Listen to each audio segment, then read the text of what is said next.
So I want to thank you all for attending. I want to thank the Institute for hosting me. I want to say hi to my wife who's coming in. There are seats here. And we're going to jump right in.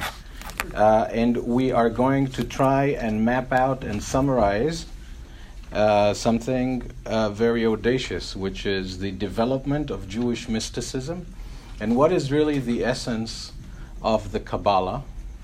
And we're going to learn that Hasidism is a modern mystical movement starting in the 1700s in Judaism, rebelling against mechanical, dry religious practice, seeking to find vitality and joy in cosmic consciousness, which is called in Hebrew dveikut. I'll begin by saying that Judaism, like another monotheistic religion, Islam, has a body and has a soul.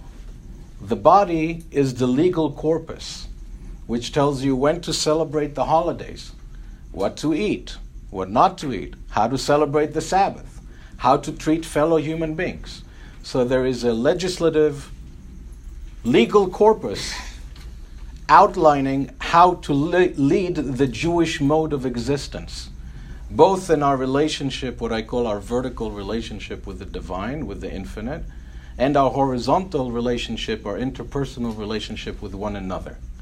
Parallel to the body of Judaism, if you like, this legal corpus, comes the ultimate raison d'etre of spiritual life, which is what we call universally mysticism. The mystic is the one who thirsts and yearns and existentially desires to nullify the overwhelming and daunting gulf between us, mortals, finites, with our limited cognition, and the infinite, the eternal, the beyond, the unspeakable, the indescribable. And what the mystic does, the mystic tries to describe in language that which is beyond linguistic constraints. The mystic harnesses their cognitive abilities and intelligence in order to articulate that which is beyond the capacity of human cognition. So we have here a very paradoxical endeavor. So I started, I think, with a lot of academic jargon out there. So I hope this was somewhat comprehensible. I'll try to put it a little bit down. Judaism's journey into the mystical endeavor of connecting and experiencing that which is beyond the empirical material reality starts in ancient times with two kinds of literatures known in Hebrew as Sifrut ha'echalot ve'amerkavot, which is the literature of the palatial chambers and the literature of the chariots. I'll give you one quick example. The Sifrut ha'echalot, the mystical literature of the palatial chambers, if you like, talks about entering the inner chambers of divine consciousness, of spiritual consciousness. Some of us are familiar with Franz Kafka, the 20th century writer, and he wrote a book called The Castle, in which one Joseph K. wants to meet the master of the castle. But he's overwhelmed by all these bureaucratic obstacles that preclude him from actually getting to meet the master of the castle. So in many ways, Kafka is reflecting that kind of endeavor. In synagogues now, Jews are reading this Shabbat in the Jewish world about the emergence of Abraham. And the rabbinic commentator said, how did Abraham intuit that there is a metaphysical reality supernal to the material world, to the physical world? And the answer is that Abraham saw an illuminated city. In rabbinic Hebrew, bira doleket. So there are two ways to understand this idea of a luminous city. One is that he saw a city in flames. He saw a world in torments. I was just reading 2 days ago about the Syrian babies in the outskirts of Damascus that weigh under a pound and die from malnutrition. So Abraham saw that world, and he realized that this world has to be perfected. That's an ethical realization. But the mystical strand of this interpretation, that Abraham saw a luminous city, is that he realized that pervasive in the world under the facade of matter is what we call today energy, some sort of a cosmic energy, which later on the Hasidic masters called koach hachayut, which means the power of vitality, which emanates and permeates within every living entity, be it inanimate or non-inanimate. The literature of the chambers of the palatial chambers, if you like, gave to us in English the expression the seventh heaven.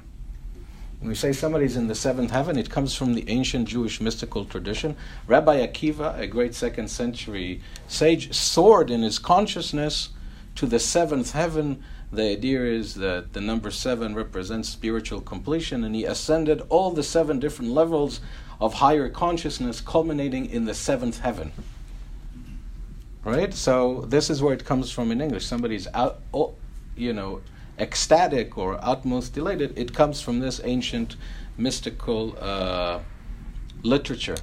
There are other earlier Kabbalistic works that I'm going to skip in the interest of time and take us to a Talmudic story that talks about the mystical journey.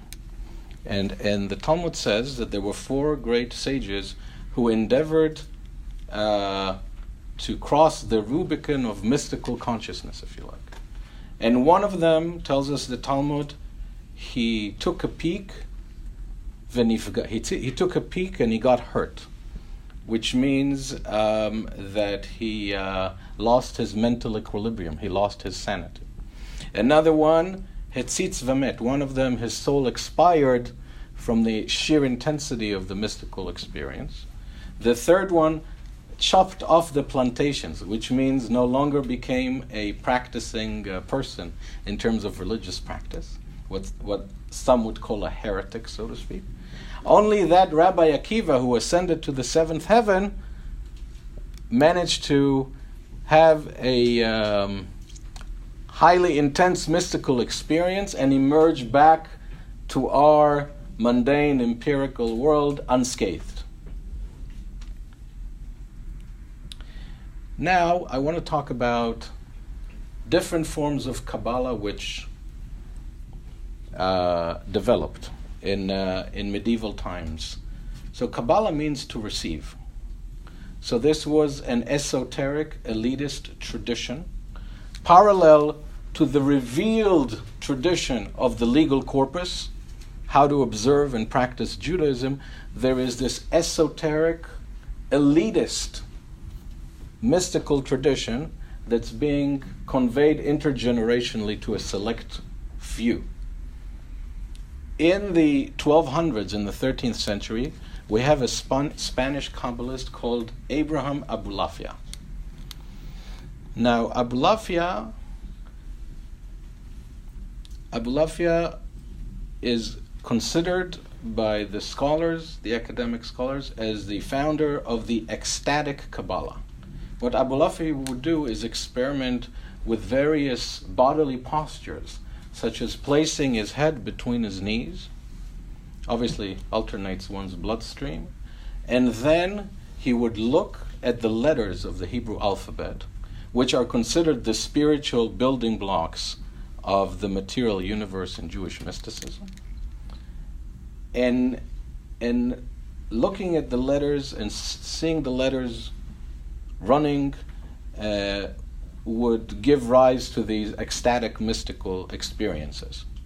There are fascinating stories about Abulafia who went to the Pope and wanted to convince the Pope of the veracity of his Kabbalah, and the Pope was vacationing outside Rome, and then the Pope passed away, and Abulafia got into trouble. People thought that he bewitched the Pope and killed him.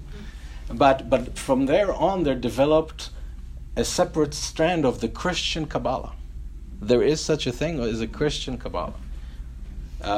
So it's not as pervasive, and its literature is not as extended as the Jewish one, but there have been Christian theologians and clerics who have engaged in what is known as the Christian Kabbalah.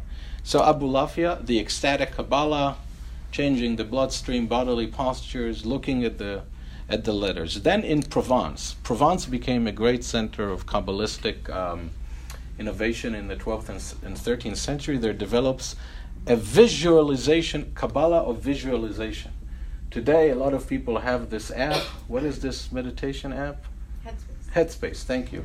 So there was a Headspace metaphysical app in Provence in the 12th and 13th century, and it is known in the scholarly academic world as Kabbalat HaTzvaim, the Kabbalah of colors. And there are these incredible texts. What these guys would do is they would sit and they would follow your manuscript of formulating in their mind's eye, when their eyes are closed, what the ineffable name of God, which is pronounced in English Jehovah, which is not the way it can really be pronounced because the spelling is different in English. It's Yud and Hey and Vav and Hey, the letters, which rejuxtapose, make the Hebrew word Havaya, which means essence or being. And the reason that word is not articulated in Hebrew, unless you are using it in meditation or prayer or reading from the Torah, is because the ultimate essence is beyond our cognition and our capacity to grasp. So what they would do, again, we're talking about the Kabbalists of Provence, they would say, now picture this name of the essence of being, the Yud Hey Vav Hey, and picture it on a white background with pink letters. And now imagine it with white letters and a black background.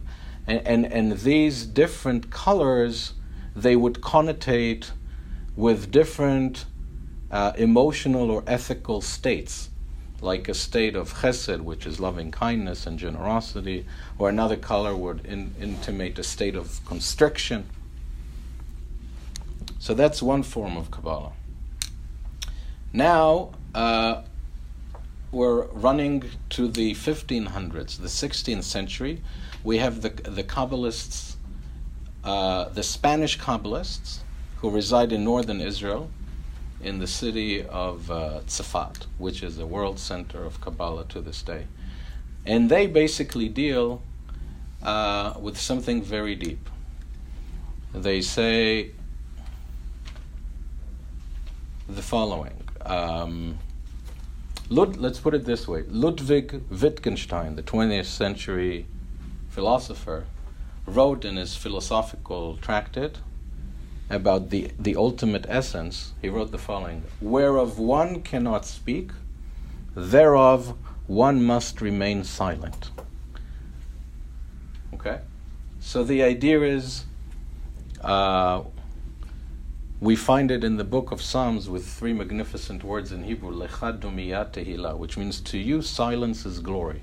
So when you stand before the infinite or the eternal, there is nothing, there is no human expression, there's nothing in the human vocabulary that could purport to capture even a glimmer of that essence. So how do you connect to the eternal, to what the Kabbalists called blessed infinity?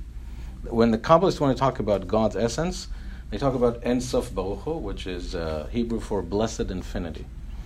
So the answer, the theological or spiritual prism, an insight that they came up with, is known as the 10 Sfirot. The Sfirot, write this here,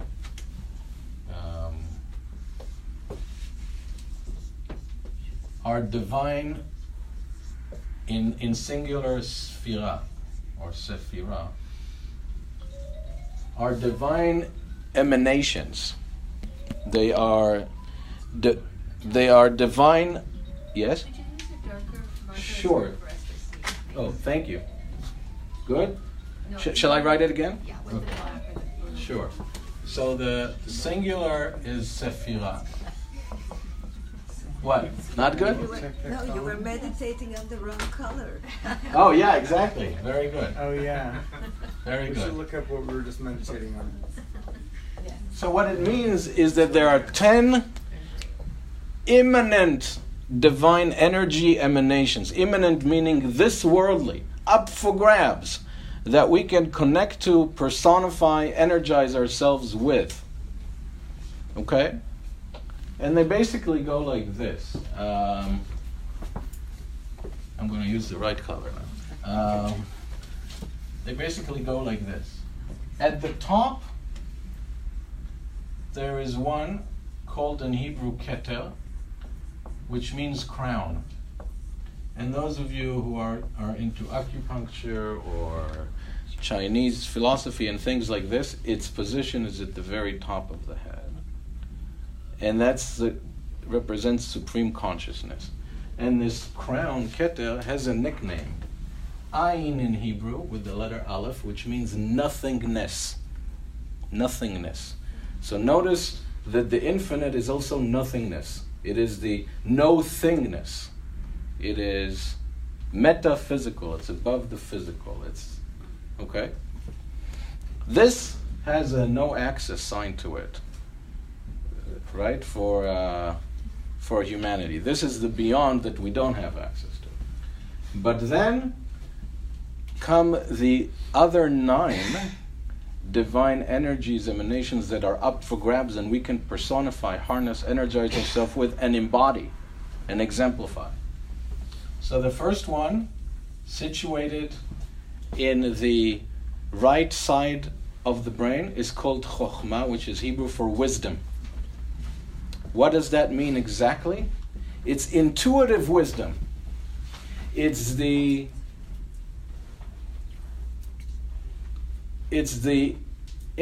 breakthrough. It's the creative spark. I'll give you an example. For me, I think it's hopefully a good example. My brother is an architect. So let's say he would be commissioned to make a memorial for the Jews of Denmark during the Holocaust in Denmark. What happened to the Jews of Denmark is that all 7,000 of them were shipped overnight to Sweden and were saved. So my brother would think, what should I do? What should I do? What should I do? And suddenly he would have an epiphany. I know what I'll do. I'll do a memorial that's going to have it's going to be a ship with 7 windows. And each window will represent 1,000 souls that were saved from the Nazis. So that breakthrough, that idea of, here is that novel insight, that is Chokhmah. It's when the businessman has a new business venture. It's when the scholar has an idea for a new book, right? That's right side. And notice, we know today, right brain is the creative part. The left side of the brain is known as Binah, which is intelligence. And that's the analytic capacity to break things analytically and then make sense of them.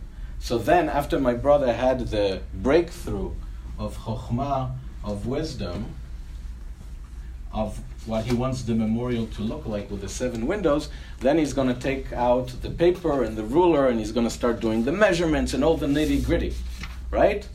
Honing in on the details, the analytic work, that's intelligence. That's Binah. So these are the 2 divine intellectual powers that we have. In between them, Wendy, what time should I go for until 8:30? Did you say, or before? 8:30 is fine. And you also can speak after the break. You Okay. don't have to feel so limited because Okay. it's a lot Okay. of things. Sure.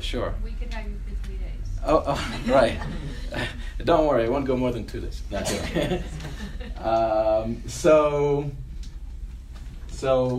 crown, wisdom, intelligence.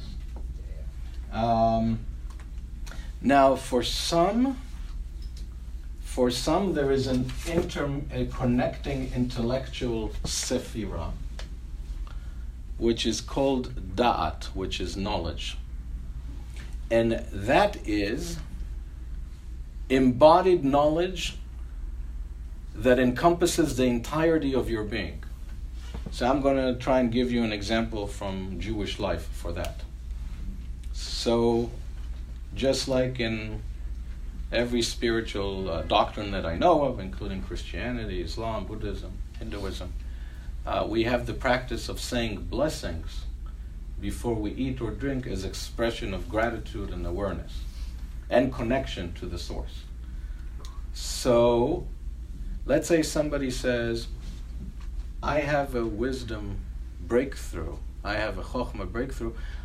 I want to articulate those formulas of gratitude and consciousness. I want to do the blessings. I want to do that. So then, after he had that breakthrough, that person would have to learn how to recite them in Hebrew, if he wants to do it in the Jewish framework. And then let's say it's Friday night, and that person is going to say the blessing over the bread. And then that person will hold the bread before having the meal, and that person, some of the sages say one is advised to do is to meditate upon the whole journey of the bread, when it was placed in the ground, and then the wheat grew, and then somebody harnessed it, and then it was placed in the oven, and then it was placed in a truck, and then it got to Ralph's, or if better still, Whole Foods, and finally it gets to you, and you've worked so hard to be able to have it, and you think about your great or grandparents who didn't have such delicacies, and you're actually living that knowledge, that insight. It's something that we don't have in the secular world. It's a kind of knowledge that emanates your being, that you're kind of like completely immersed in it and you embody it. It's experiential knowledge in a sense, in which you master it both intellectually and experientially. Okay? So, it's called da'at, or knowledge. Chesed, Gvura, Tiferet. Now, so these are the intellectual ones. And they are also represented symbolically in the human body, as I said, right? There's the crown, the wisdom, the intelligence, right brain, left brain. Now we're moving to the arms. The right arm represents loving kindness. So we move now from intellectual energies, spiritual energies that are intellectual, to those that are ethical, or have to do with mental states of mind, emotional or mental, if you like. Loving kindness is the right arm. And it is personified, incidentally, by the biblical figure of Abraham, who was a very giving person. And then you have the left side, which is the side of what they call the left arm, din, which means constriction or severity of law. Without law, there could be no world, right? So, meaning without scientific law, we would have cancerous sun rays, wouldn't be blocked in the atmosphere, we wouldn't have photosynthesis. That's law. It's physical law, right? Gravity is law. So we need law, both for the physical world to exist, for the social world to exist, otherwise serial murderers would be roaming the street. I was going to make a political joke, but I resisted. But in Hebrew we say "V'day lechakima birmiza." It's enough to intimate further words, and in between them there is the sphira, the emanation or energy of Tiferet, which means beauty, and beauty is balance between reaching out and giving, which is the right arm. Loving kindness is the right arm, and the severity of judgment and law, which is the left arm. It's finding that ever elusive equilibrium between reaching out and holding in. How much should one give to charity, for example? That would be one kind of like more banal example of that. By the way, the left arm of severity and law and judgment also has to do with the ability of the self to take a step back and in some cases even nullify oneself for a greater cause. To give a very kind of banal example, like a soldier, let's say, not banal at all actually, like a soldier on D-Day running on the shores of Normandy.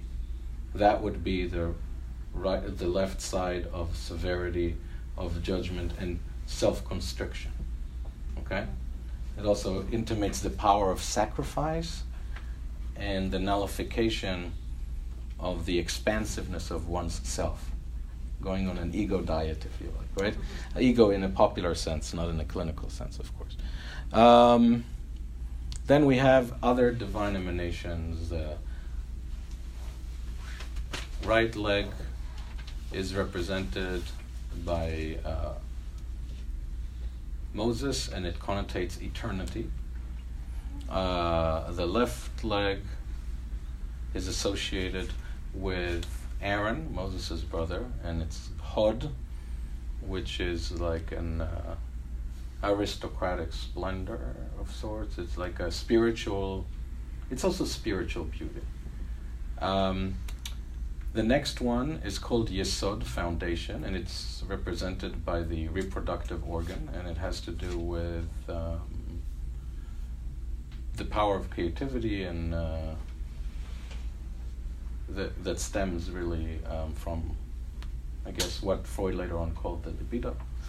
And lastly, there is kingship, malchut, which is represented by the feet, and that's the last gradation of spiritual energy.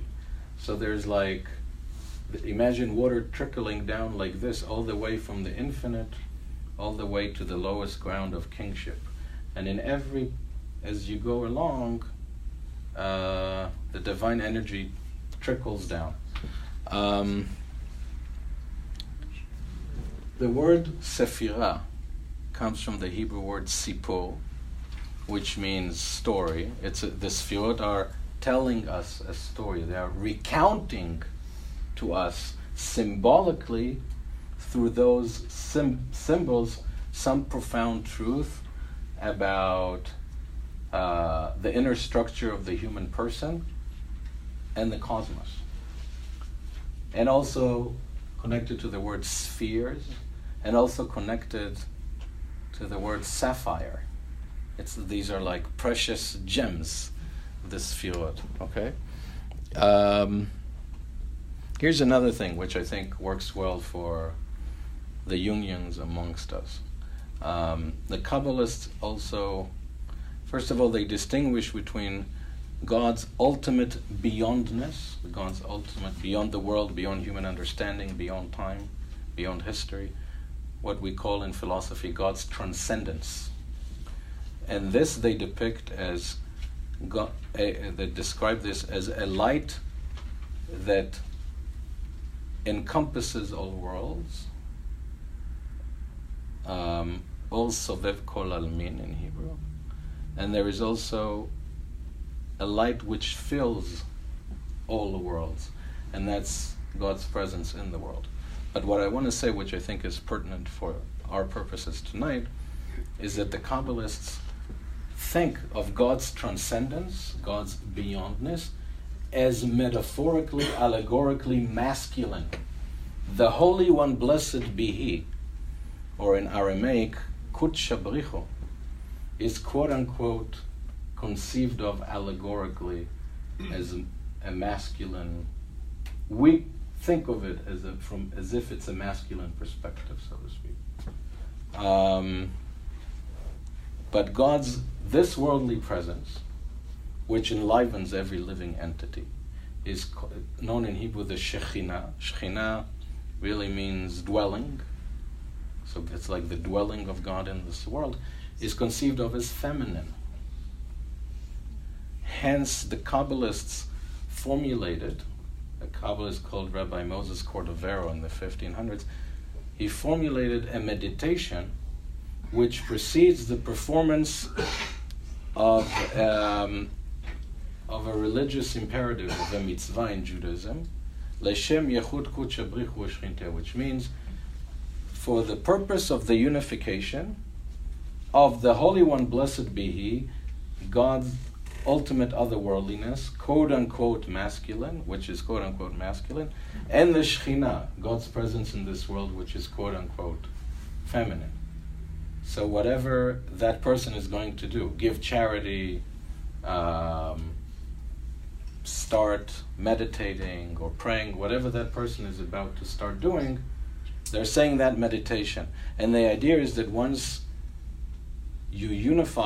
one unifies the masculine and the feminine, so to speak, or crudely speaking, what, to distinguish in other traditions, it's called the yin or the yang, you try to recalibrate the world, to refine that cosmic equilibrium again, cosmic harmony. Okay? There is the Kabbalah talks about the world, the physical world, coming into existence because the infinite decided to limit its infinity by something called tzimtzum, which is contraction. So that it's kind of like, imagine the sun would permeate our world, we would all become French fries. So let's say if the sun had consciousness, it would have to move millions of light years away so that there would be a vacant space, called in Hebrew halal panoi, a vacant space for this world to exist. And this is seen as an ethical teaching, that just like in order to make room for us to exist, for the material world to exist, God, metaphorically, the infinite, took a step back, so too we need to learn how to take a step back to make room for others in our lives as well. Now, the Kabbalists go on to say that the world could not withstand the intensity of God's light. So God's light, and of course this is not a physical light, this is a metaphor for spiritual energy, became scattered all over the world. So wherever you go, once you perform a benevolent act called a mitzvah in Judaism, be it a spiritual act or an ethical act, you are partaking in tikkun, which is repair, cosmic repair. And every positive ethical or spiritual act both integrates yourself, but integrates the self, so to speak, in the Jungian sense maybe, right? From the very little bit that I know about Jung, so you're both integrating yourself, but also facilitating the reconsolidation of the divine presence and energy in this world. So, it's easy to go with this, but now I'm going to move to the final part, which is Hasidism. What is Hasidism? Hasid means pious. Hasidism basically means pietism. There is a popular misconception that an ultra-Orthodox Jew is always a Hasid. It's not true. The Hasidism is a group that took the Kabbalah and its symbolisms, which we discussed tonight, and turned it into a psychological, from the cosmic arena of the structure of the universe, into a psychological drama that occurs within the human soul, within the individual. Hasidism emerged in the 1700s, and its basic goals, it came in a time in which there was a religious crisis, dry intellectualism. Those who had the finest analytic minds of intelligence, of Bina, were studying Talmud in the yeshivas in order to perform the law with exactitude and precision. They studied the legal corpus. But most people in the Jewish world at that point in Eastern Europe, they didn't have that literacy, that hyper-literacy of Talmudic know-how. So there arose this spiritual revolution, spearheaded by someone nicknamed, a great sage nicknamed the Baal Shem Tov, the master of the good name. And he said, no. The purpose of Judaism is not intellectual. The intellect is a great, in Kabbalistic language, vessel or tool to achieve dveikut. Dveikut literally means, in my view, my translation, glueness, which means the purpose is to glue yourself to the infinite, to soar in consciousness from our mundane consciousness in which we think about our errands and our bills and our finances and our family stuff and our social stuff, which is called smallness of mind in Kabbalah, into greatness of mind, gadlut mochin. And the way to do that is multifaceted through the nigun, the nigun, which is a melody that has no words, but it only articulates profound longings to a place that we yearn to go to, but we cannot express or ever fully return to. Somely crudely analogous to the oceanic feeling, okay? So Hasidism wants people to get into a head and heart state in which they feel that they achieve bitul hayesh, the nullification of self, into the infinity of the eternal, and becoming pouring oneself, merging into God. Like if you would take this cup of water and pour it into the Pacific Ocean in Santa Monica, this water would no longer be distinct. It would be part of the great oceanic mass of being. So that's the purpose of spiritual life according to Hasidism, is through prayer, through meditation, through sacred poetry, symbolic Kabbalistic stories, to get into the dvekut, to get into a sense of cosmic unity with God. And it's kind of cool that they intuited that, because if you think about our world today, you go on Google Earth and we see how, in smallness of mind, I'm here, the lectern is here, you are there, Pico is there, New York is there, Asia is there. But really, once we look at our world from an outer space, from a satellite perspective, from an infinite perspective of an infinite universe, we see that really everything is part of a holistic oneness. And there is something cathartic, an emotional catharsis inherent in that as well, I believe.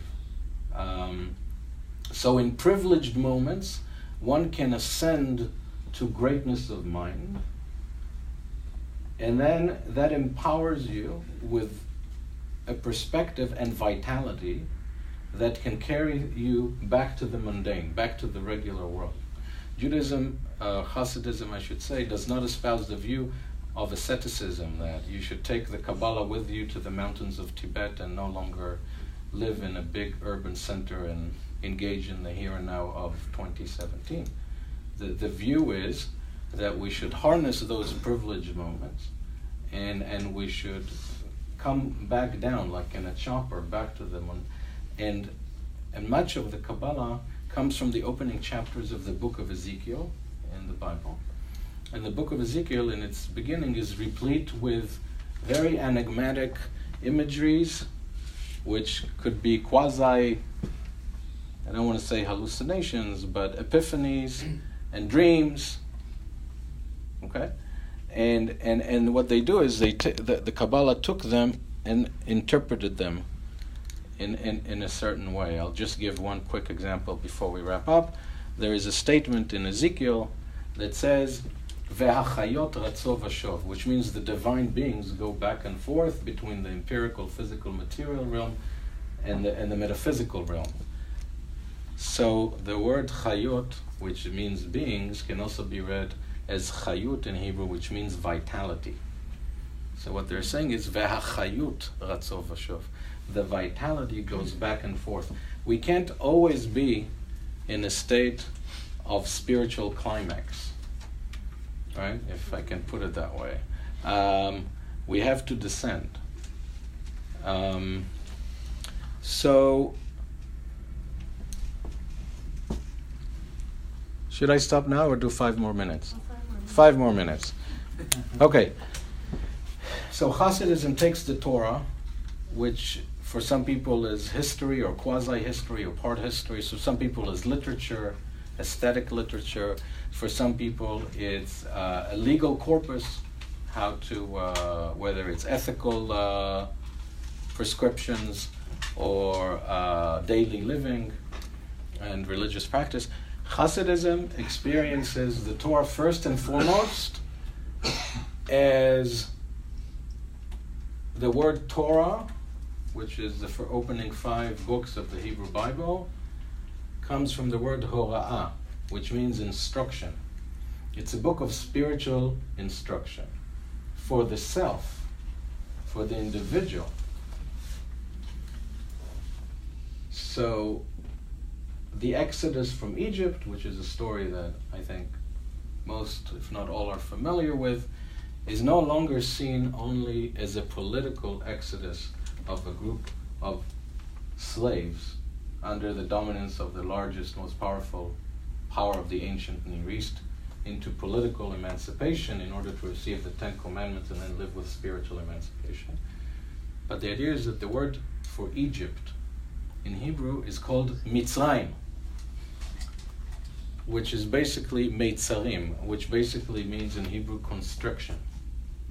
So the Exodus is the Exodus from smallness of mind, of being utterly steeped in the material world, its challenges, both material and psychological, and our growing and chronic dependencies on that which is offered, it offers us, right? Gotta have this new iPhone, whatever. But soaring from that word in Hebrew, Egypt, Mitzrayim, literally means straits, as in the Straits of Gibraltar, a narrow pathway. And also has to do with the word tsar, which is narrow. And also tsar is also a foe, an enemy. And also grief, tsar. It also means, tsarli means I'm in a state of grief. So depression in Hasidism is a state of utmost self-absorption and smallness of mind. So according to Hasidism, of course we have to be very careful. We know that there are, we know that there are biochemical reasons, there are environmental reasons, there are life experiences reasons. But from the spiritual perspective, they're saying, it's when a person is so immersed in the smallness of mind that they don't see that greatness of mind perspective. And the more a person can ascend from the consciousness of self, the more they can open and be uplifted.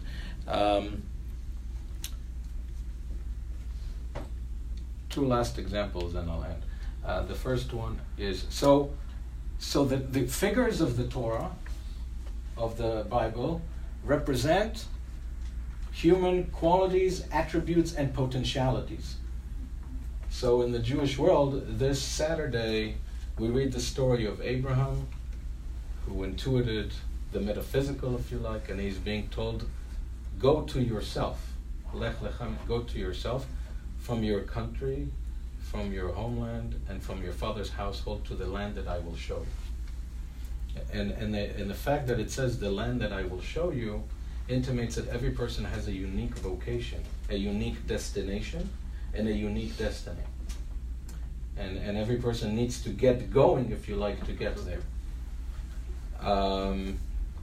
The bad news is that there's also a Pharaoh, inside each and every one of us. Somebody is, a state of being, which is a potentiality in every person, to look at others as mere instrumental tools for our benefit, and I think the picture is clear. So I am going to tell you that the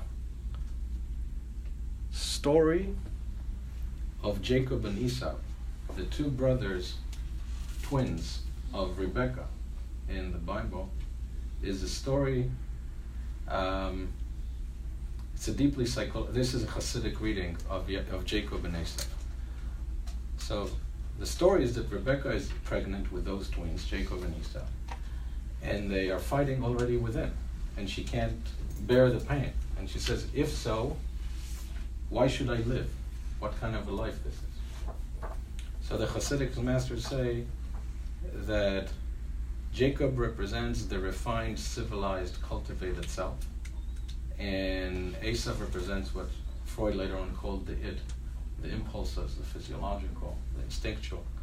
So the twins, Esau comes out first. In Hebrew, Esau is like the word asui, which means ready-made. Our physiological needs are ready-made, right? An infant doesn't need to learn how to use the diaper, or usually a healthy infant doesn't need to learn to cry for food. And later on, through adolescence, there's also erotic desire. These are not things that are learned, they're built in. Esau is described as very hairy and very red, representing the passions. About Jacob, it says that he's ish tam, he's a person striving for perfection. Yoshevu alim, he's a tent dweller, sits in the library all day, buys books at the Young Institute. And when they come out, Jacob is holding Esau's heel. The idea is that the refined self, if you like, can reign in the Esau, the instinctual self. That is the Torah's version of where ego shall be, if you like, in a very crude sort of way. So for some in the Hasidic tradition, in many ways, that's the struggle between what they later on called in Hasidism the animal soul and the godly soul, which one will have dominion over the other. And there is a foundational book in Hasidic philosophy called the Tanya. And the Tanya is really a book about how to achieve self-mastery in that sense. And they say that one of the chief tools is through meditation. When a person meditates on the infinite and the eternal, then one's soul becomes inflamed with great spiritual enthusiasm, and that kind of tempers down the material cravings, if you like, in a sense. Not that they should be eliminated, they need to be harnessed, but I can't get into that now. Here's the last thing I'm going to say. We have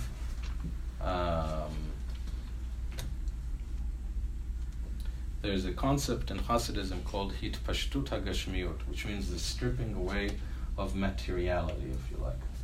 And basically what it means that all of existence is a dialectic, a back and forth of being and nothingness, of matter and the absence of matter. So let's say, here's the example that works for me to explain this. Let's say you're walking down Fifth Avenue in Manhattan and you're seeing all these skyscrapers and all these people. And then you think to yourself, wow, 500 years ago, there was only one ethnicity here, only Native Americans. And these buildings were not here. And then you think to yourself, wow, millions of years ago, there were dinosaurs here.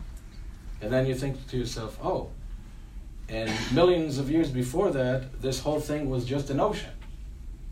And then you think to yourself, but millions of years before that, there was just nothing. Nothing. And it's all going to go to nothing. Everything. So every form of matter is an ephemeral, transient, fleeting, temporary facade. But ultimately, there lurks beyond it, before it, and after it, nothingness. And when a person sees the world like that, a person sees the world from a godly perspective. So we covered an enormous amount of material, and I'd like to hope that some of it somehow pertains to this guy. Thank you.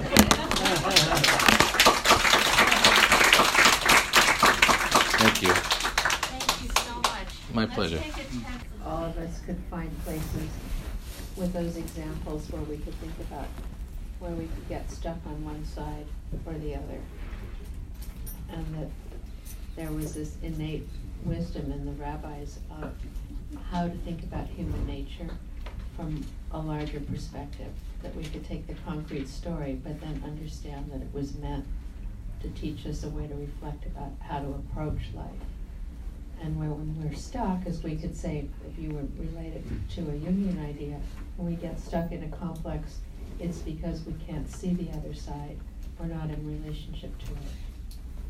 And I think you exemplified that. So we were thinking, do you want to just, your mic, so do you want to expand and On your comments, you said? whatever you want to talk about. I don't feel limited at all. Okay. Not necessarily. Not only is the biblical narrative and the Torah narrative is not seen as mere story, the book of Zohar, which is the seminal work of the Kabbalah, from a scholarly academic perspective, authored in the 1290s by a man called Moses de Leon. From a traditional spiritual perspective, intuited by a 2nd century sage known as Rabbi Shimon Bar Yochai, states, "Woe to he or she who thinks that the Bible or the Torah are mere stories."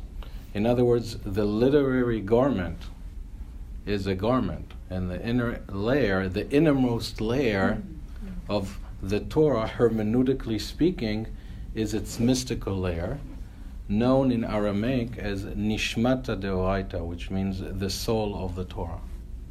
So one can read Torah as literature, one can read it as history or quasi-literature history, or for some pseudo-history, as a legal work, but ultimately there are four different hermeneutical strands.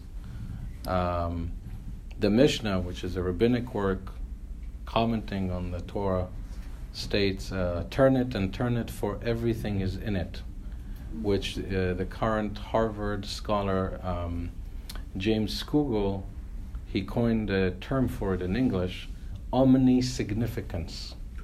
So the Torah is a text, some would say with a capital T, of the human condition. I don't know if there is a book that has been more foundational to the human condition and the human experience than the Bible, at least for Western civilization. So these are a few remarks. Okay. Do you have questions or reflections, ideas we could address, talk about? I was thinking about when you mentioned smallness of mind, and I was thinking about James Hollis. Yeah. I was thinking about smallness of mind, and when you mentioned it, I thought of James Hollis, and he refers to something called the lack of imagination. And would that be similar to what you were talking about when you were referring to smallness of mind? Yeah, but it depends on what we mean by imagination. If we mean by imagination the ability to envisage in the mind's eye something that's not accessible to us right now as an empirical vision, right? It's, in other words, lack of imagination, a lack of the ability. I think the answer would be, from a Jewish mystical perspective, a lack of imagination would mean a lack of an ability to portray through the mind's eye an inner depiction of the inner garments of reality. I'll give a quick example. From a Kabbalistic perspective, if you like, the quintessential biblical verse in Judaism is, "Hear, O Israel, the Lord is our God, the Lord is one. Shema Yisrael." So, from a Kabbalistic perspective, when a person says, heed or be attuned to the fact that the divine is one, Havaya Echad in Hebrew, one should have an inner depiction of the unity of all things within the infinity of God. That everything, that the fragmented state of consciousness that we have in order to survive and function in the world can be overridden, so to speak, if one can say that in English, by that higher perspective. So if a person doesn't have the meditative tools to do that, then that's lack of imagination. But lack of imagination wouldn't mean that I can't imagine that Little Red Riding Hood exists. It means a lack of ability to conceptualize metaphysically. Or maybe, as we would say, as we Jungians would think of it as an inability to symbolize, to imagine as a symbol, maybe what comes out of it.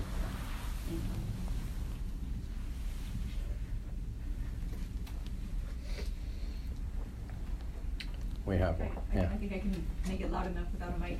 She's so Yeah, it's okay, it makes me nervous. I'm interested in this idea of God, of experiential knowledge. Mm-hmm. And in Hasidism, how do you go about getting that experiential knowledge? Mm-hmm. Great. So, first of all, I'm going to say one thing that I don't want to forget, and then, if I may, then answer your question. When I said that Hasidism sees the whole Torah narrative as the journey of the self, 2/3 of the Torah narrative, 2/3 of the opening 5 books of the Hebrew Bible are from the Exodus to Egypt until getting to the threshold of entering the Promised Land. But there is no entering the Promised Land in the Torah itself. In other words, it's about individuation. It's about the journey of the self. From being steeped in a strictly empirical existence to entering a privileged, enlightened mode of existence. Does that make sense? Yeah? So that Exodus is really about the journey of the self for enlightenment. Now if you repeat your question, I'll remember what I was going to say about it. Please. So yes, the idea of Da'at, and I'm Right. wondering in Hasidism Right. how you go about getting that experience. So Da'at is really the Headspace app. Today people meditate. It's back, right? So I don't know how many people in New York and Los Angeles meditated in the 1950s, right, compared to today. So meditation is a technique. You have to learn the words, or if there are words in the meditation at all, or it's the spiritual experience that one ultimately obtains.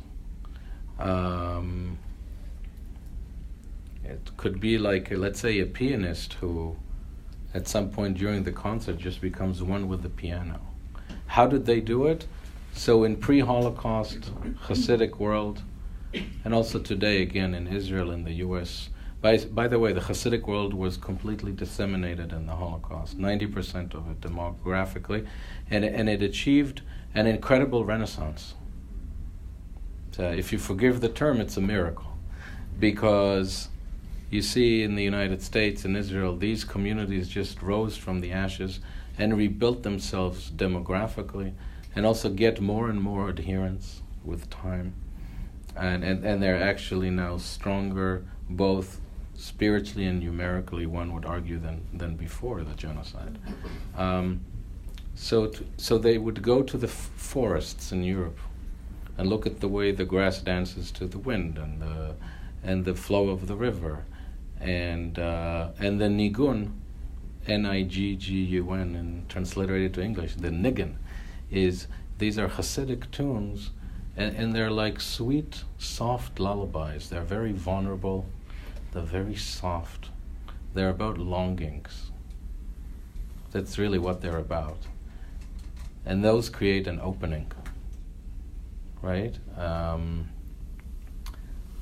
Other examples is, Torah study itself, the intellectual facet of spiritual life, is a tool for them, for the Hasidic mind, to achieve what we call in Latin unio mystico, right? So through singing, through learning, through dancing, big time. If you go to a Hasidic wedding, for example, you'll see people dancing on the tables, could be,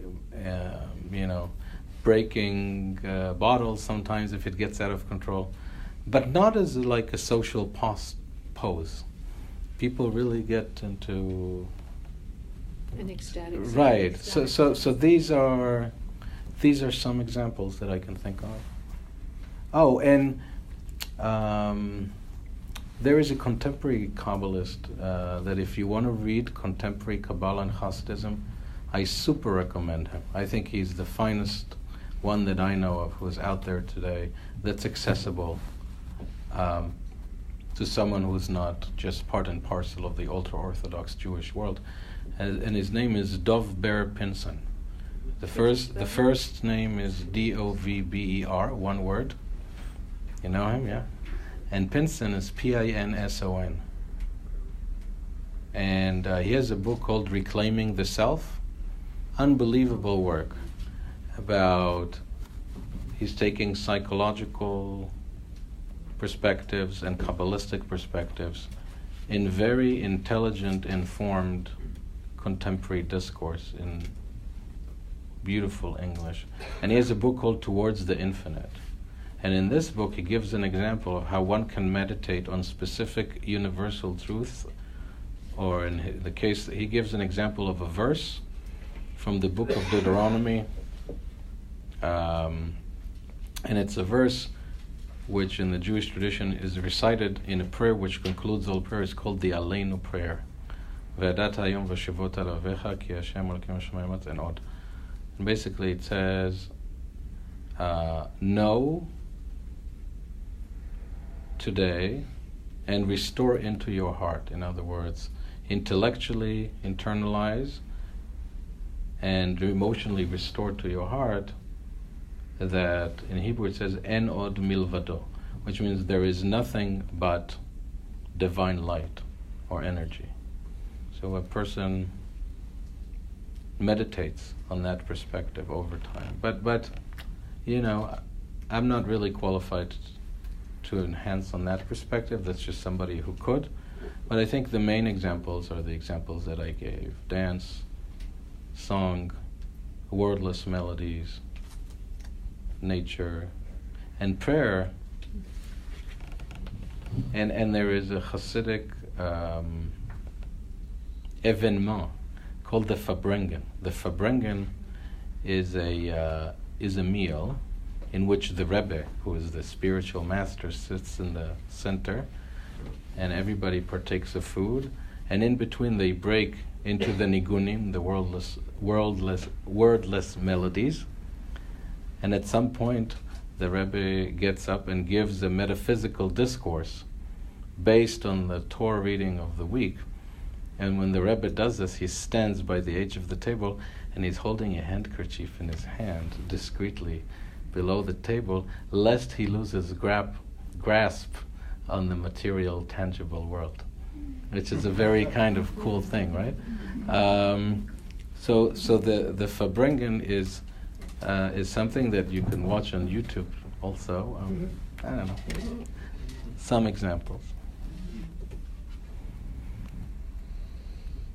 Yes, please. I'm curious, we're talking about the Hasidic psychology I'm curious about about your experiences teaching it perhaps in the non-Hasidic world. Mm-hmm. I come from conservative reform renewal myself, so what is lost, what is gained, if you have a perspective on that? Well, here's what I wanted to end my presentation with, and thanks to you I get to do that, is that I believe that the popularity, let's say, of the Kabbalah Center, which is beyond the fold of traditional Judaism, stems from the fact that the Kabbalah is a very individually focused spirituality. It talks about the redemption of self from the shackles of a strictly empirical, material, mundane, economic and social existence. It talks to you, it talks to me. How can I enhance my own sense of vitality, joy, enlightenment? I think that's the reason why the Kabbalah is so popular today. I really think that's the reason. As for me, I was trained in the conservative world. I used to pray a lot in the Hasidic world when I lived in New York. I'm somewhere in the continuum between conservative and modern Orthodox, and that's kind of the community I serve. And in a lot of the traditional Hasidic world, they do what they call outreach. They want to kind of reach out to people to become more engaged with Jewish spirituality, and they teach a lot of classes of the kind that we're doing now. Chabad rabbis do it all the time, and on Israeli TV you have those things.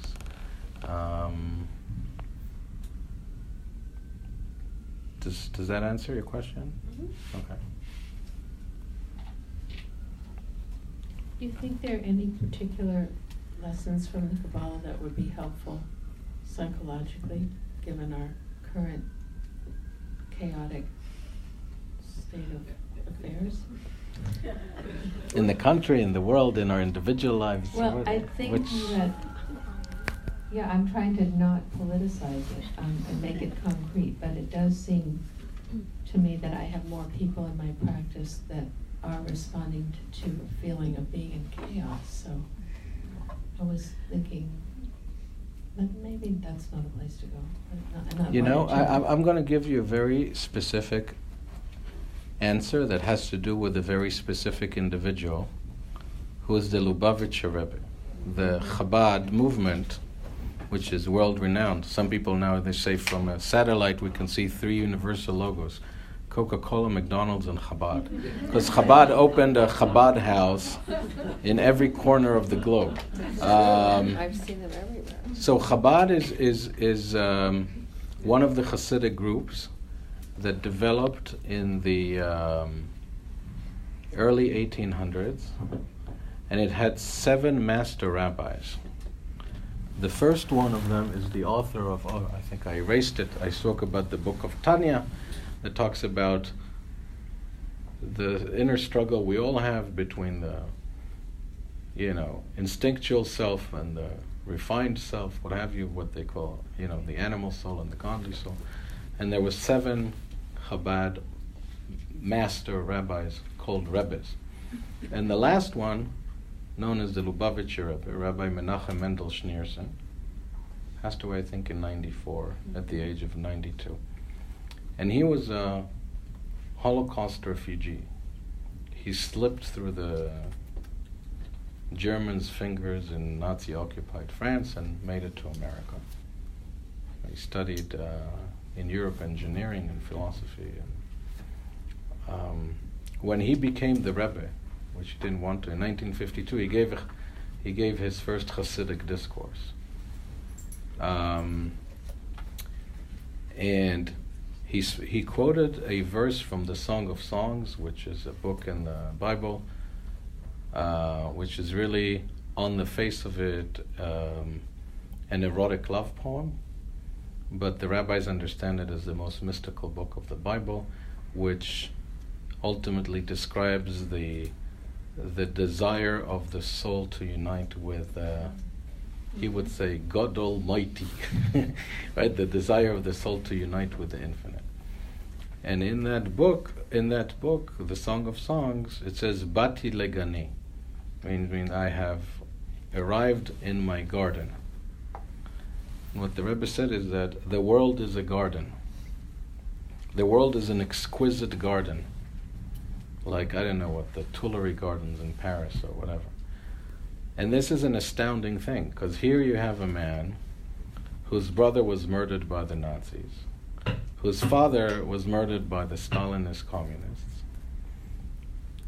whose sister-in-law, his wife's sister and her family were murdered, lost a lot of his relatives, a lot of his community in the world. He came to America, and he saw the world as a garden, as a beautiful place, because he cultivated greatness of mind. I don't know if that's I don't think it's a satisfactory answer on an individual level, but I think it's a very inspiring thing. And the Chabad movement became the most successful Jewish movement into engaging Jewish people in Jewish spirituality and re-involving them in the tradition. And he never spoke about the Holocaust. He never spoke about what happened to his brother in terms of publicly. And I think it was a very powerful thing, because what he wanted to show is beauty and vitality. Does that help a regular person like me? I don't think so. Well, do you understand what I mean? But that's a Hasidic perspective. But you could say that's what's missing, in a sense, from our dialogue right now. And so if people wrestle with trying to bring that to a kind of consciousness and aliveness in how you live every day with each other, maybe that does change something. You respond differently. You don't get caught up or identified with the projections. You try to take responsibility for your own developed parts and work on them and not be taken over by them. So there's something about a willingness to live from that place rather than an ego place, which seems like it changes the atmosphere in some way. Yeah, and I think there's a strand of altruism for it, or what they call in continental philosophy, being for others, right, with 2 hyphens. Cultivating external projects. Do you see any relationship between like German Romanticism and that sort of good infinite is having any relationship to Kabbalah? Are they very separate in their development? Did you say Goethe? Yeah, the good infinite. The good infinite? You know, that idea of the good infinite? Is that a Jungian? No, it's a philosophical. Oh, no, I'm not familiar. Oh, okay. Oh, I don't want to The good infinite. Well, I'm just wondering about this idea of it's much more about a becoming. It's a much more dynamic concept in the Kabbalah. I think analysis can seem kind of static, and this seems very everyday. There's something very earthy about it. About what? Kabbalah, to me. I mean, when you bring it down to daily life in the examples that you were giving. So the question. I don't think I have a good question. Oh, okay. I'm trying interested in how the idea came to develop. I mean, I've heard the things that you said. Which specific idea? That we have a responsibility to bring joy. I think that's Hasidic, is it not? We can't. When you're talking about depression, I thought was really interesting, because it's not a clinical way that we might think about working with depression. That you have a responsibility to the group, in a sense, to not be taken over by the depression. It's tolerated. So I'm sort of thinking about how Judaism evolved and how the tribe had to stay together, and you couldn't really afford a lot of people who were on the edges getting really depressed. I mean, there's sort of a practical side to Hasidism, it seems to me.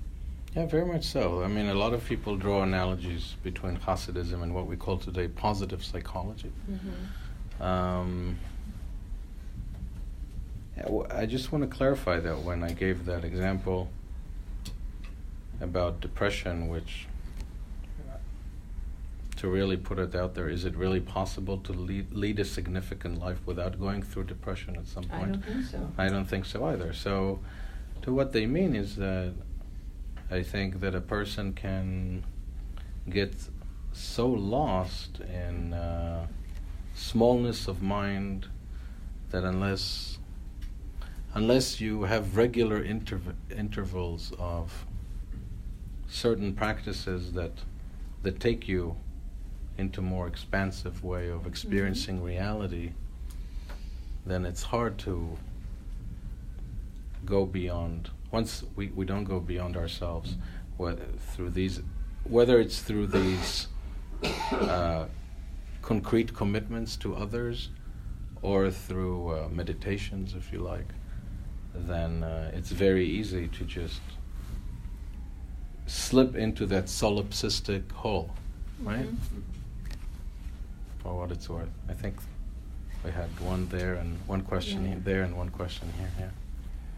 Did you need a microphone? Who had Marjorie a question? Joy? Yeah. Hi.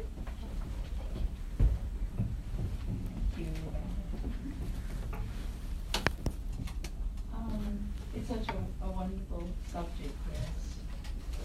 And I know very little about it, but just at this point you brought up about depression, for example, and experiencing, I don't know what we call it, a ladder that you slide up and down. So it's visiting home and recharging yourself, and then, trickling down back in and grounding yourself and being present, or holding the handkerchief.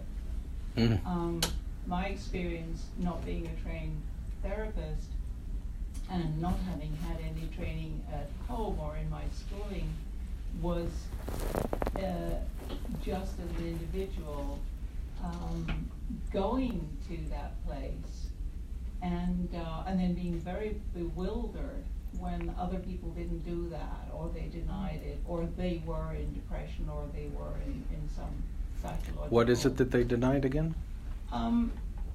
Denied that you could be happy, to take that attitude. So I found that very bewildering until I matured a little bit. It took me a long time, though. But thank you for all you've said tonight. Thank you, and thank you to everyone. So two things. One is something that I had in my notes that I didn't include tonight, which it's good that I am, because this is the Jung Institute, which is one of the most famous dreams in history, which is the dream of Jacob's ladder. So the story is that Jacob runs away from home because his brother wants to kill him, and that could ruin your whole day, as Rabbi Gordon from the Valley used to say. And on the road, on the 405, he stops somewhere and takes a nap. He sleeps. And then he has this dream about a ladder with angelic beings going up and down the ladder. And your metaphor reminded me of that.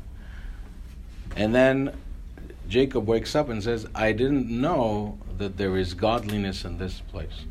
So basically, Jacob's insight was that spirituality is all-pervasive. You don't have to live in our world. He was the son of a spiritual master, Isaac. So the message for us would be maybe that to experience, to live in spirituality, we don't have to move to the Himalayas. Okay? That's Jacob's reaction. That's the verse. But the symbolism of the dream is again that consciousness is dialectical. It's a back and forth, right? We go, let's say we do our form of meditation, of prayer, whatever practice one adheres to, and then we log on to our Chase accounts or go back to work or whatever it is that we do. So Jacob's ladder in many ways is really the chief and foundational metaphor of that insight, that our mind, or our consciousness rather, needs to oscillate, or ideally ought to oscillate, between the terrestrial, mundane daily reality and a meditative state of mind. This guy was first, I think, right? Hi. Hi. Thank you. So bear with me. I hope there's a question here at the end. Are you Jewish? I am. Yeah, there you go. Okay. Yeah. Well, maybe you'll stir up a question. But by the way, I just want to say also, some Jewish people have a tendency to always answer a question with a question. It's a very Talmudic thing. And I once asked my late grandfather, why is it that Jews always answer a question with a question? To which he promptly responded by saying, why not? Or what do you think? This is a question about the masculine and the feminine in Jungian psychology and in Jewish Kabbalistic imagery. And this might be my own perception and my own misunderstanding, so maybe the group can help with that. I always have the imagery of the masculine and feminine in Jungian psychology as a kind of horizontal image, the masculine and the feminine side by side, like alchemical imagery of the king and the queen.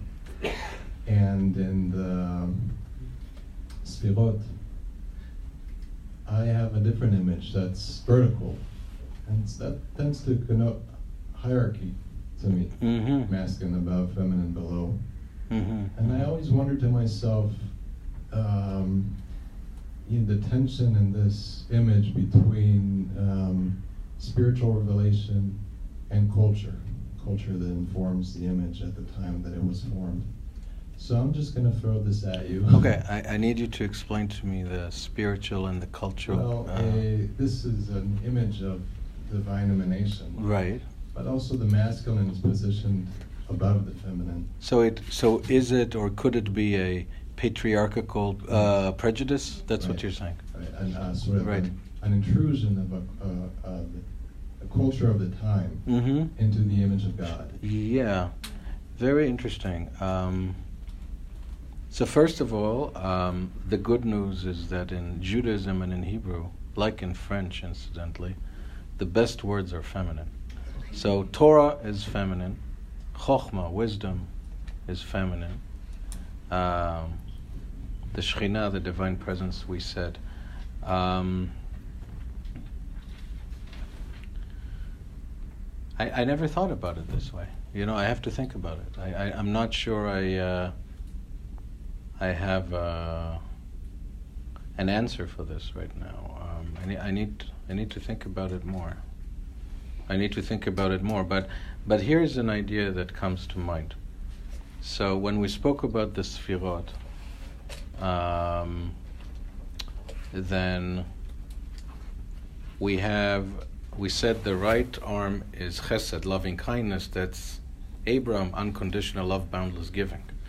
And then I said that the left arm represents constriction, ability to take a step back, constriction, severity of law, judgment, an ability to take a step back and, if not nullify oneself, minimize or, deflate one's presence. And that is exemplified by the biblical figure of Isaac. Because of the binding of Isaac, that according to certain rabbinic teachings, Isaac knew that he was going to be actually brought forth as an offering, and yet he still went with it, so to speak. So Isaac marries Rebekah. And who was Rebekah? Rebekah was a figure, so he's din, he's the severity of constriction, right? And Rebekah was the girl that when Abraham's tinder didn't work, he sent his butler, Eliezer, to find a girl for his son Isaac. And he tells him, I want you to find a girl that when you get there on your camels, she will offer water not only for you, but also for your camels. And that's what Rebekah does at the well. So the Kabbalistic narrative says that Rebecca is chesed. She's loving kindness. She's giving, right? She's sensitive to all living beings, whereas Isaac is the left side, which is the side of constriction. Together they bring birth to Jacob. And Jacob becomes the master of harmonizing both of these things. He reaches the balance between giving and holding back, so to speak.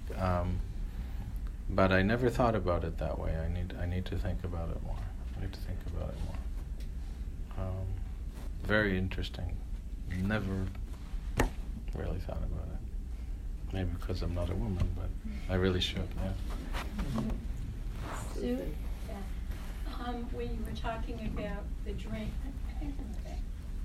when you were talking about the dream and going, the angelic figures going up and down the ladder, what this reminds me of in Jungian thought is the notion of an axis between the self and the ego, which is basically between consciousness and unconsciousness. Consciousness and? In other words, unconscious. It's an axis between the two. And it sounds like the dream where you keep going back and forth. And what we want to do in analysis is bring more up from the unconscious to make it conscious. But it does go back and forth. And it sounds just like the dream. Because we can't walk around life with the constantly springing up the great insights that we excavate in therapy. That's right. Yeah, right. Yeah. I was just Sure. That's perfect. Yeah. Cool. She's going to ask, why didn't you take out the garbage? I was going to say, you're going to come for bedtime tomorrow. Yeah. I'm his wife and psychologist. I'm curious to hear about other parallels between these ideas and Jungian thought and what it brings up, or applications for clinical work that it makes you think about. Was that directed? Yeah, directed at the Jungian. And the other analysts. There are a lot of us. Steve, Barry, you want to say anything?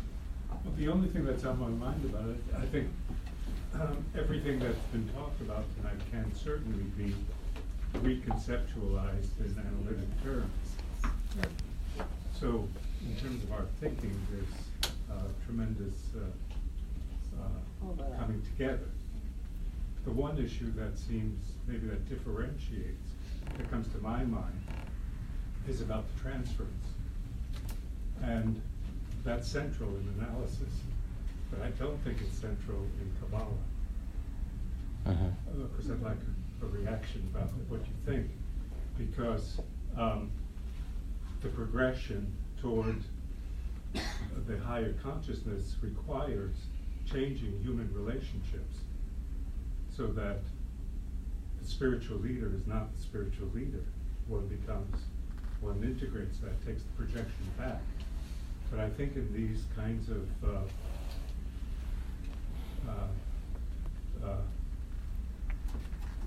organizations, the way this material comes together, the human relationships may be stay intact, and that might lead to some of the problems that we then have, not just between the spiritual leader and the followers, but also the problems between men and women that get fixed and not taken up as part of the essential work that we do in an analytic orientation, where what is projected into the other is essential. It's essential to take it back. To take it back and understand that it's a mere reflection of things within oneself. Yeah. We have our leader because we're not yet able to carry that projection. But the goal of the work is that I won't have the leader. And I will take that back to myself. Now, I don't know if that happens in, say, the study of Kabbalah. if it enters into the realm of the very basic interpersonal relationships, so that, for example, between a husband and a wife, the transferences are taken back. It's very interesting. What it reminds me is that when Hasidism emerged in the 1700s in Eastern Europe, there was a world war between those who Hasidism caught like wildfire, between those who embraced it and those who rejected it as heretical. And they say the Hasidim, they overly emphasize the experiential, spiritual experience over observance. And they overly play the infinite presence in this world over God's transcendence, which is more in line with classical Judaism. And another critique was that the Hasidic master, known as the Rabbi, becomes like a mystified. They argued, the opponents of Hasidism argued, that he's like a quasi-deified figure. And you see that in certain Hasidic milieus today. And that's not good. So, and then there's this idealization. They're almost like an idolization of, in extreme cases, of the spiritual leader. And that is certainly a danger to one's spiritual and mental and emotional autonomy, right? So there's definitely this thing that even today there are people who are critical within the world of traditional Judaism and outside the world of traditional Judaism who see this, that the role of the Rebbe, of the teacher in any spiritual practice may be essential, but it has to be measured, and ultimately the goal is that every person can continue to grow autonomously. Sure. I agree. I've been playing in my mind, so it's not well formulated, trying to look at, when you gave the example of the architect, the brother architect, who's an insight or an imagination about how something would come about, then using his intellect to try to make it happen, and then that kind of in between, that insight in the middle. I was trying to imagine like just what happens in my office when somebody comes to therapy. So, for example, somebody can come in and they had a complex, an emotional reaction to something that's triggered by something, and then you maybe try to work and help them understand what's it about. But an intellectual understanding might give them a little perspective, but that's not enough. So you've got the complex of emotion, that the intellectual understanding, but something has to happen in between those, where there is some deep emotional insight and understanding that of a revelation in some way of what really this is all about. And in that moment, there can be a moment of transcendence in a certain way, where you move beyond the ego and connect to something deeper in yourself. So that's what came to mind in terms of how this might fit with actual analysis. And going back to also Barry's thing about the transference, I think there's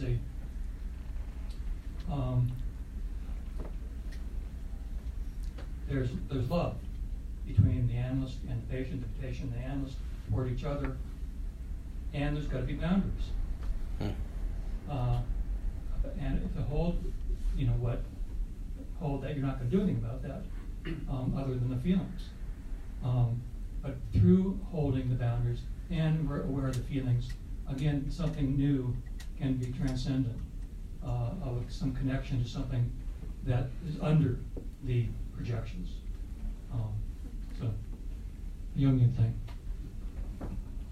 Yeah, and I think that in any intimate relationship, parent-child, for example,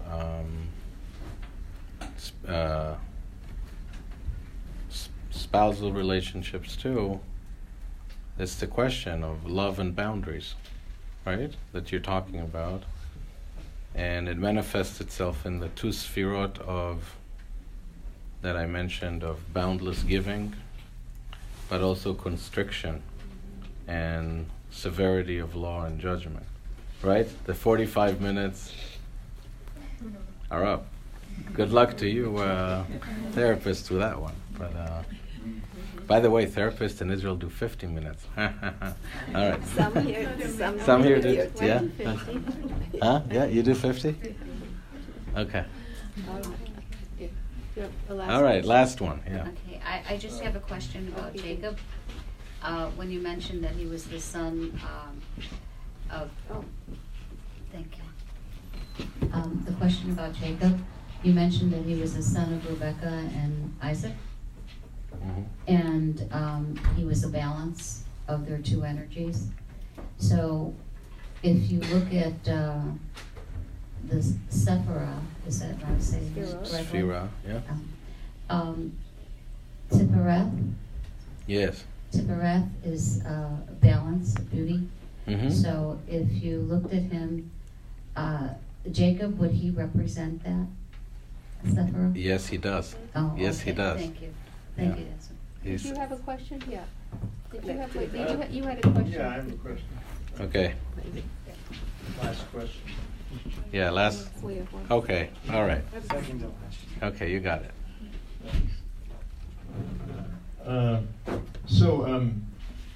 I'm really liking the discussion and all the other questions, and I think about that there can sometimes be a danger with this kind of activity where somebody is attempting to experience these otherworldly kinds of transcendent and make contact with that.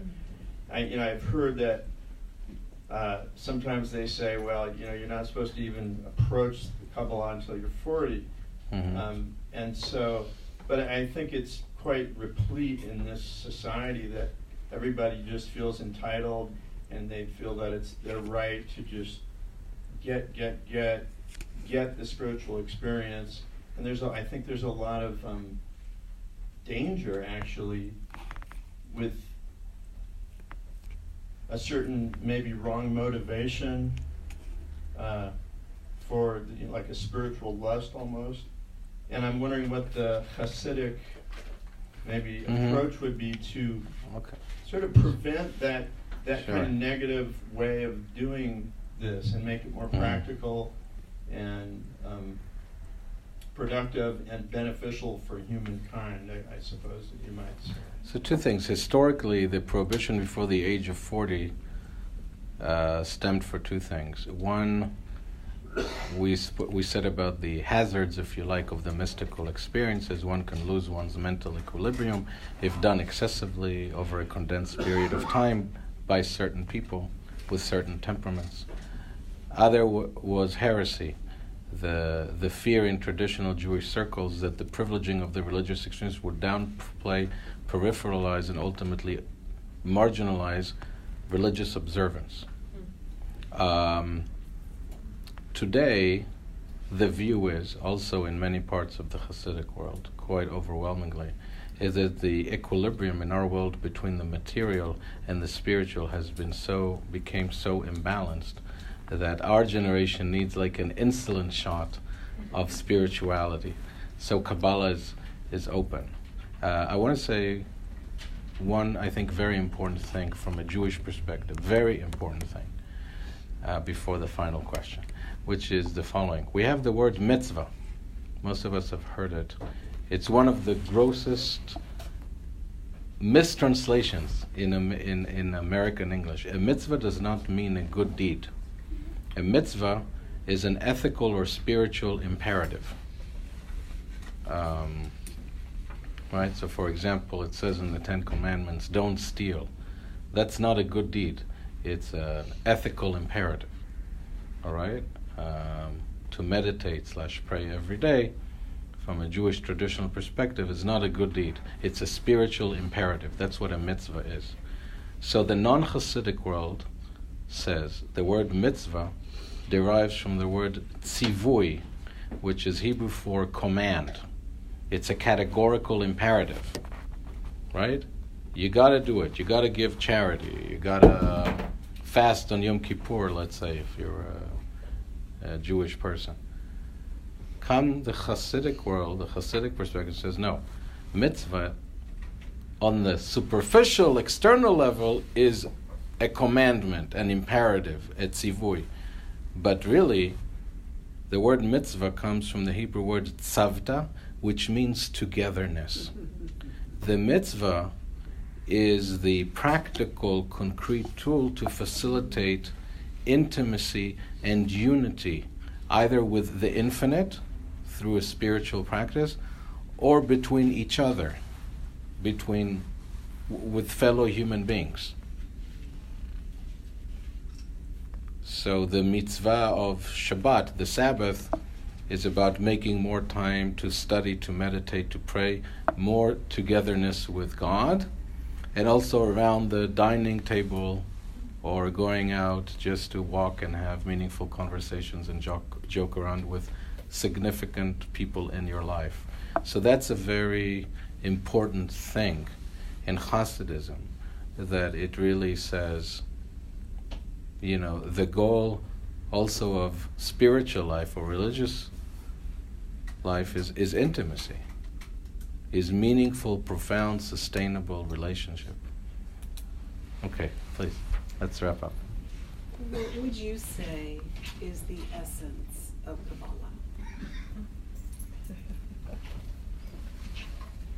The essence of Kabbalah.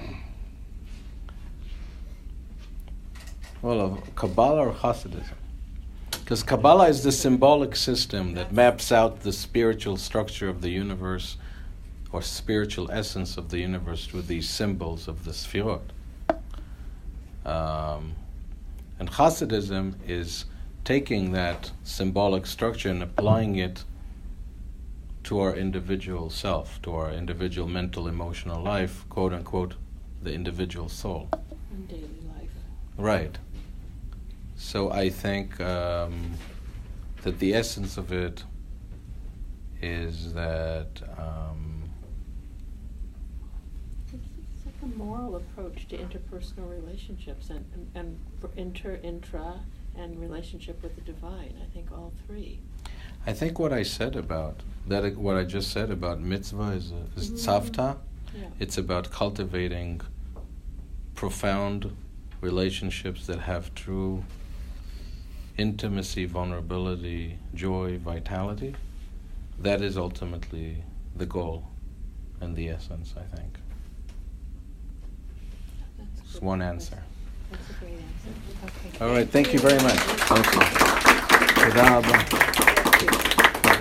And I want to thank again Judith and Wendy and the Jung Institute and all of you for coming. Thank you. Thank you so much, everybody. All right.